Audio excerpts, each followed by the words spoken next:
just to clarify, so for the junior division, the minimum age for men is, what is the age? 14, 15. Up 14. Up to 18, right? Yes. 14 to ano po, 8. Because you said it's your last na, right? Yes po. Kasi gusto ko na rin. Nakadepende po sa akin kung gusto ko pa po mag-junior next year or mag-senior. Pero mas gusto ko na po mag-senior next year. Yeah. Para Asian Games. Okay, so Eldrew, so you're the only one competing in the men's division. Can you tell us yung confidence level mo ngayon? Yun, para... Sabi mo, even the last time I saw you, you believe you're gonna win. You told Cynthia na not to be nervous, na kaya mo mag-gold, although she's only requiring you a silver, which is very surprising. I mean, siguro po gagawin ko na lang din po talaga yung best ko po talaga. Like, I will gonna do my very best to get gold or to get everything or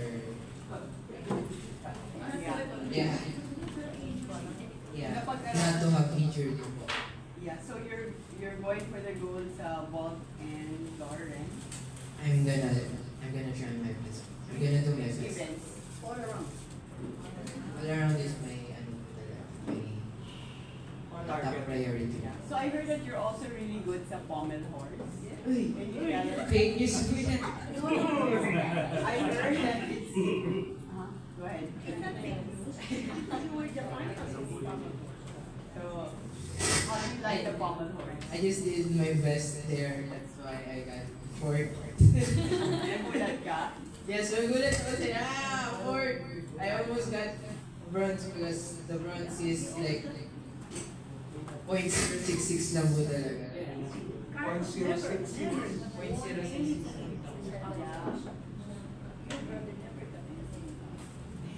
So can you tell us, paano mo paghandaan itong World Junior? Dito ka lang ba sa Philippines or will you be going abroad for camps or any other tournaments before the World Juniors?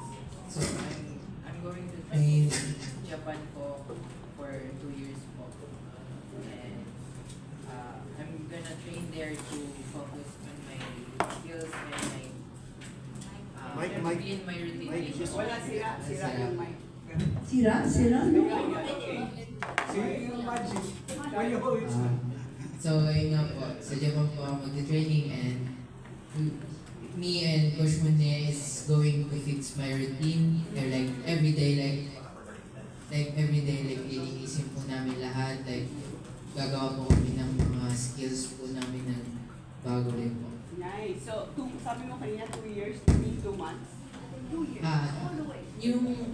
Nag-start na lang po kasi kami last month po. Like, last month po nag-start po kami.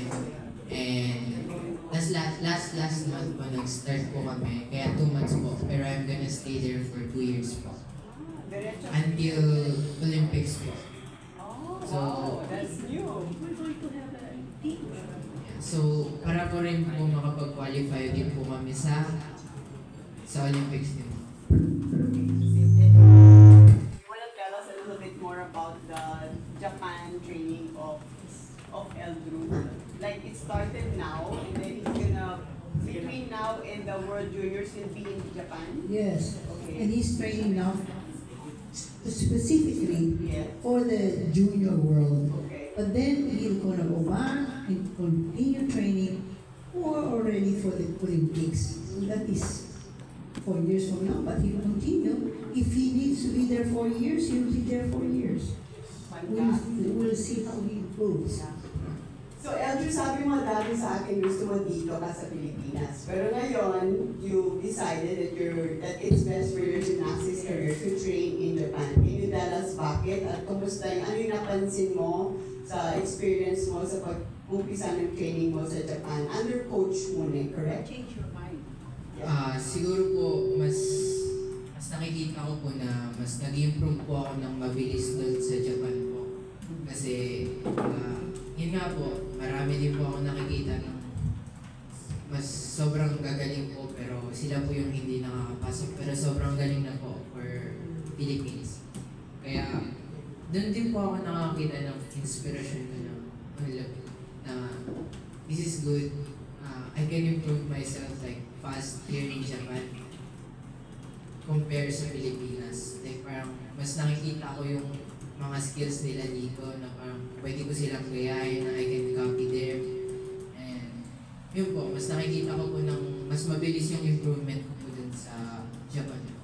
Nice. And then Cynthia, I know it's a dream for you to have Eldrew and Carlos, it's a goal for you to have Carlos and Eldrew compete in the LA Olympics together. So you're still on track for that goal. Can you tell us about it? Yes, it's Carlos, Eldrew, Miguel. I want a team. And well, in the end, I need one more. We'll see who is the one who comes out. Ivan and Ace. No, Ivan. No, Ivan. Ivan, for senior, your cousin. We have Ivan. Ivan is very good in the vault. Remember, he got top in the Asian Games. He got the top. Yes, he got the top. And Coach Nadal believes so much in Ivan that he would make it. And one of these things about them is that it's important that you monitor how they're doing. Like Carlos, when he was in Japan, he said he was watching like him, the Japanese, and he said, "I want to be like them." Right. That's how inspired he was when he saw the Japanese athletes perform. They wanted to be like them, and that's happening to Eldrew as well. Yeah. Eldrew, last na lang for me this round. So I know yung pinaka-immediate goal mo ngayon yung World Juniors, pero you're really looking forward to the LA Olympics. And I know you watched the last Olympics in Paris. The skill level ng mga nakita mo doon, and comparing to your level, do you think you can make it to the LA Olympics? I'm positive naman po na kaya ko po. And I can improve more my skills and my cleanliness in my routine. So, para maka-catch up po din sa level nila if I want to have a gold medal, like Olympic medal, I will focus more on my routines and my cleanliness of my routines. That's all. Okay.